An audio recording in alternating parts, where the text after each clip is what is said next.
Hello everyone. आता हे बघा, आता मी पारंपरिक पद्धतीने खाडीतले खेकडे कसे पकडतात ते दाखवतोय.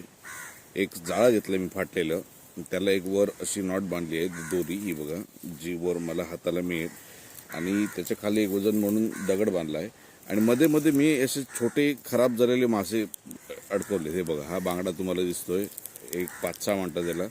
तर हे जे आता मी तयार केलंय हत्यार, हे हत्यार मला फक्त खाडीत फेकायचंय आणि फक्त वाट बघायची आहे. चला तर मग. आणि आता हे जाळं मी असंच खाली फेकतोय बघा.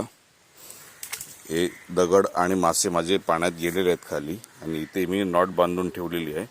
ह्याला मी आता आधी काढला आणि आता व्हिडिओ बनवतोय, कारण तो पळायच्या मार्गावर आहे. तुम्ही बघू शकता, हे माझं जाळं आहे सकाळचं इथे टाकलेलं. त्याच्यासोबत अजून एक होता, तो पडलाच जाळा उचलताना, पण हा अजून फसून आहे, थोडासा राहिलाय, तो कधीही पळू शकतो. तर ह्याला मला आधी ताब्यात घ्यावं लागेल.